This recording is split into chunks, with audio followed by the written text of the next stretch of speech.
friends, this is Mcbirdy, and welcome back to another episode of Cinderella Phenomenon. Today, it features my guest, my cat Red, because he decided to join me today. And he usually likes to jump up and down and stuff like that, and he basically just interrupts my videos, but since he's here already, and might as well just make it part of it. He doesn't do voices, but he looks cute, so whatever.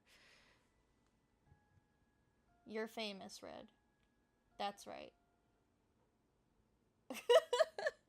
It's like he knows he's cute or something. It's really weird. Anyways, let's get on with the story. Mother, look! Eleanor got me this gift. Eleanor? She is my maid and my friend. Princesses don't make friends with their servants. But she is really nice. She even taught me how to braid my hair like... Those servants are only nice to you because you are the princess. They only pretend to be your friend so that they can have power over you. But Eleanor would never... What reason do I have to lie to you? When have I ever lied to you, little one? You have never lied to me. That is correct. Tomorrow I will remedy this situation. I will hire a new maid.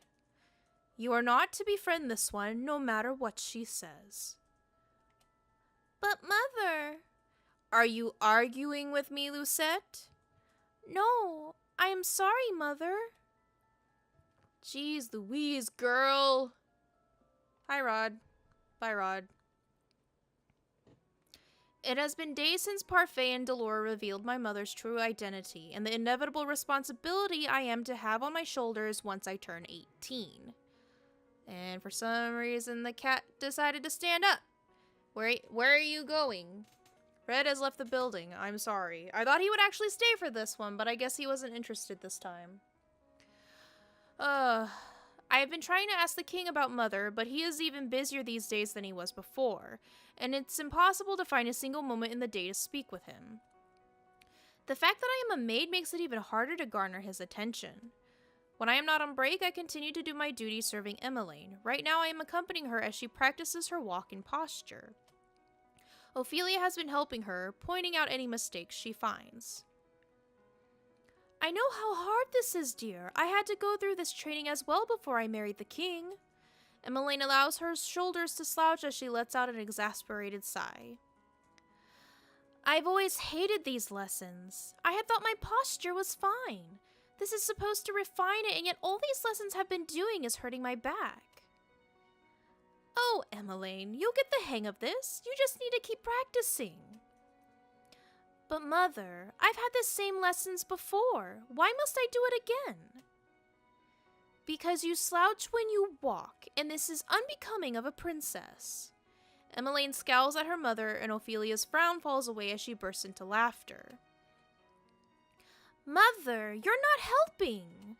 The atmosphere in the room is far from heavy as Emmeline and her mother continue to conduct their lessons. It is almost the exact opposite of the lessons I had with Mother. Mother always got angry when I made even the smallest mistakes. I know this is hard, but as the crown princess, all eyes will be on you during the ball. The people there will judge any small mistake you made, which is why you need to be on top form on that night. I know.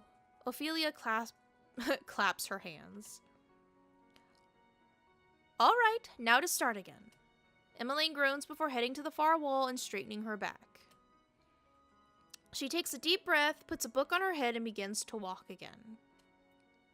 The book falls from her head on her third step. She sighs, moves back, and starts the process again. Neither of us break Emmeline's concentrations by speaking. We stand idly by and watch as she tries time and time again. I am surprised when Ophelia leans toward me and begins to whisper. Lucette, I've been meaning to say this before, but I'm grateful that you are friends with my daughter. I look at Ophelia's smiling face with surprise. I never agreed to be her friend. You were not against the princess making friends with her servants? Why would I be? I actually wish more of the staff here wouldn't be so uptight, since I would love for Emmeline to be on good terms with the people who serve her. Besides, social status is never an obstacle to friendship. Ophelia shifts her gaze back to Emmeline, who is now picking up the book that has once again fallen from her head. No matter your occupation or status, a friend is always a friend. You've given Emmeline the courage she needs to face the many challenges she has ahead of her. In a way, you're like family, since you're always around us. Like family. Come what may, both family and friends are there for you and will accept you for who you are. Even before I was cursed, Emmeline was always trying to be my friend. That means she knew all along who my mother was and still wanted to be my friend. The thought makes me remember what Parfait told me about Mother threatening to kill Ophelia if the king did not marry her. I turned to Ophelia, curious. Your Majesty, may I ask you what you know about the late Queen's rule? Ophelia looks at me quizzically, so I quickly add a thoughtless lie. I was not in Angiel, and I have only heard stories. I just thought it was so hard to believe, what with how peaceful things are in the palace right now. The kingdom was a dark place back then. People lived in fear under her rule. The king had no real power over Angiel. The witches had free reign over the kingdom. They cast the fairy tale curse incessantly and on a whim. We barely left our houses in fear of becoming cursed. Mother's reign was that terrible? The king still blames himself for the darkness that befell Angiel during that time. This is why he works day in and out to stabilize the country and to put smiles on everyone's faces. I remember long ago how he told me one of the reasons he would always continue to work hard for this kingdom was because he wanted to make a brighter tomorrow for his child. Children. Ophelia looks confused for a few moments, then brushes off the awkwardness with a small chuckle. He helps the family in his own way. Is it possible that he said that with me in mind, and Ophelia's slip-up, but then maybe he was always referring to Emmeline and Rod? The kingdom's come a long way since then, hasn't it? There are still witches here and there, but most of them don't bother others. I pray that the peace we are experiencing right now will last. I see. Thank you for telling me. It is a bit of a tricky topic, but I'm happy to have helped. If you need anything else, please don't hesitate to call on me.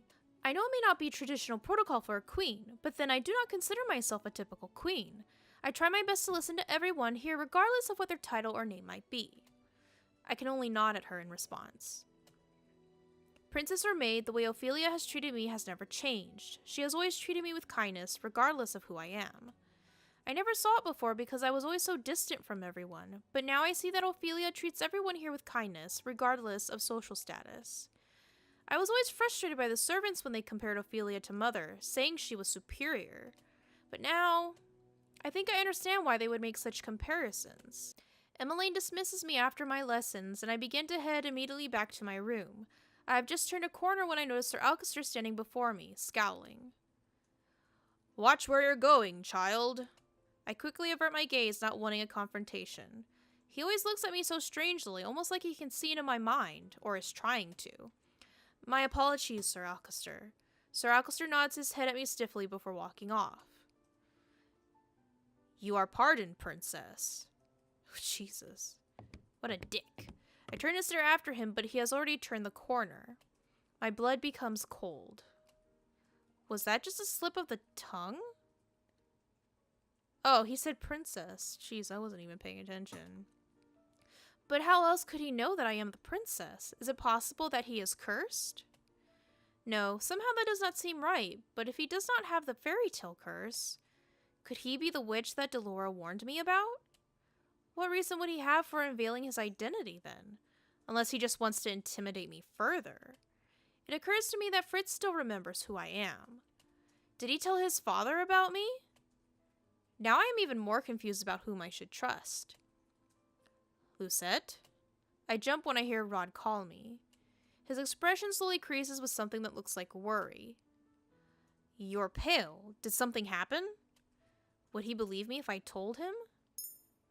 Yeah, go ahead, tell him, whatever.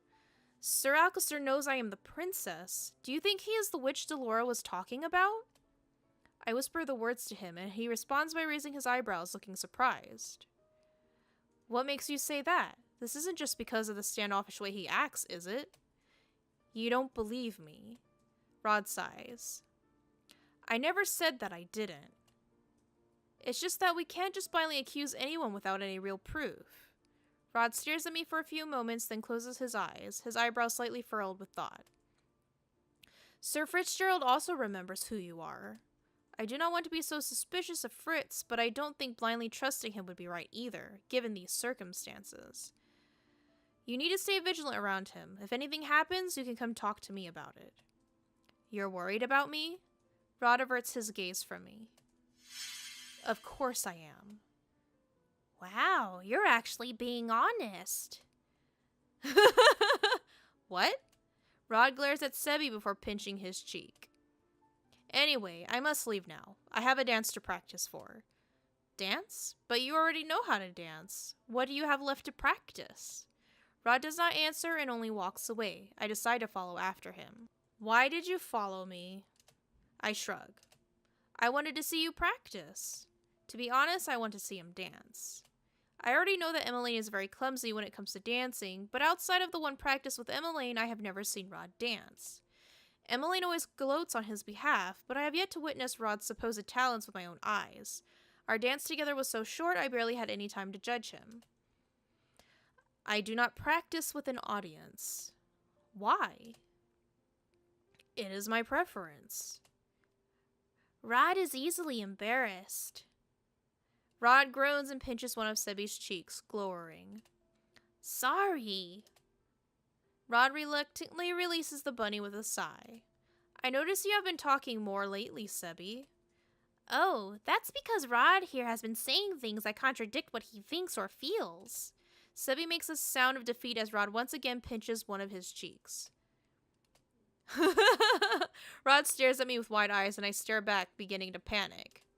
What is wrong? You smiled again. I put a hand to my mouth, flushing.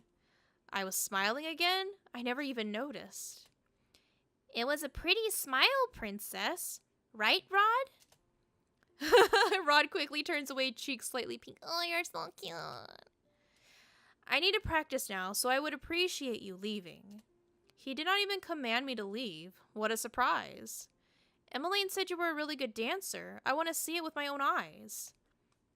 Why? So you can judge me? Why else would you be so keen on watching me? I am mostly curious. Curious? I wanted to know how good you really were. Then yes, you are judging me. I hold out my hand and he stares, looking taken aback. I should not be scolded for only being curious. Why not just one little dance to prove how talented you are? Rod stares at me for a few minutes before reluctantly taking my hand. Fine, you better not step on my feet. Rod starts leading the dance. He glides us into the imaginary rhythm of a waltz. Even without the music, I am able to count the steps in my head as I follow his lead. This is different from the short dance we showed Emmeline. Rod's movements are graceful, his touch gentle as he leads me to an underarm twirl. Beep, beep, boop, boop, boo!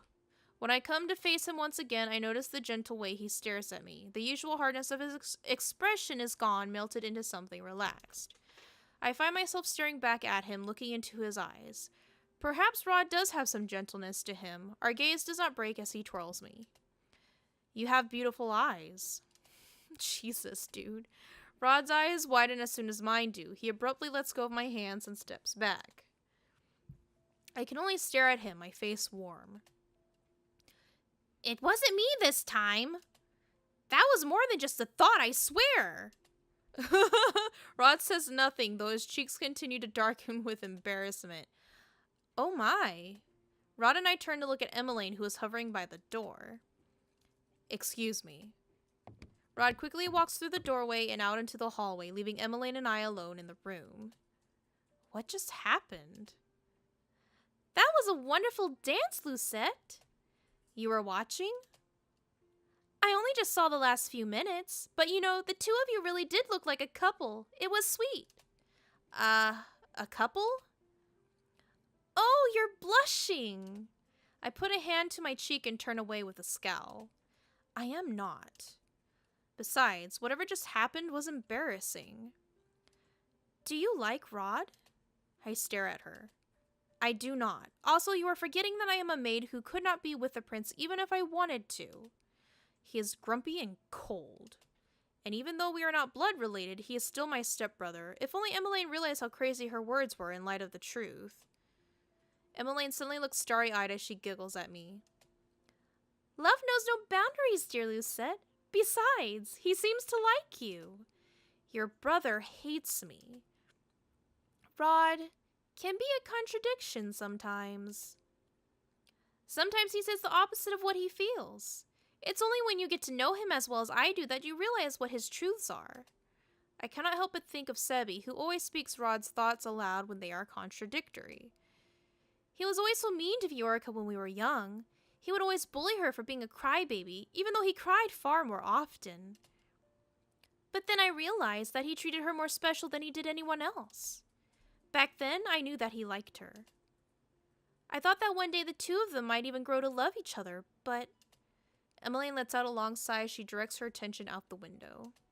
His attitude toward her has changed ever since he was cursed. Then they grew even more distant when Viorica found a lover. Is that the reason why you have been going to the toy shop with Prince Rod? Because you want to bring them back together? Emmeline nods. The three of us were best friends. The Three Musketeers. It's not the same without Rod. I keep on asking him what's wrong, but he refuses to tell me. He's always been stubborn, but it's not like him to keep secrets. It's really frustrating because I have no idea what I should do to help him. I thought he was just being stubborn with me, but apparently no amount of prodding, even from his own family, will make him budge. Why is he being so difficult? I hope you do not mind me asking, but what do you know about his curse? Emmeline stares at me for a few moments before nodding. You're my friend, Lucette, and I know that I can confide in you. I know that sometimes I am not trusting enough, but I think Emmeline is still far too trusting. We only know that he has the mermaid's curse. Oh! Okay, so it is somehow related to the Little Mermaid. I've read the story so many times, hoping that I can figure out some way to break his curse. I think back and realize that I had actually read the beginning of The Little Mermaid a long time ago, but I did not have the chance to finish it because I was caught by Mother. The Little Mermaid is about a mermaid who trades her voice for legs, right? Yes, she does it so she can be with her prince. Rod's voice was taken away, but I'm sure that he was given something in exchange. I've heard that the curses are derived from the original tales, but that they are twisted in some way to fit the format of a curse. I nod slowly, thoughtful. I have a strong feeling that Rod's curse is related to Viorica, but I cannot draw the connection. But still, Viorica might be the key to understanding his curse. If Rod will not divulge anything, the next best chance we have of understanding his curse might be going through Viorica. Wow. And we're in chapter 7. Be careful what you wish for. But I'm going to go ahead and end the episode right there, and we will continue as soon as we can next week to the next one. So if you guys are enjoying the series, please make sure to leave a thumbs up down below. And if you haven't already, please make sure you subscribe to my channel. That way you can keep up with more episodes as I put them out. So thanks again, everyone, and I will catch you in the next video. Bye!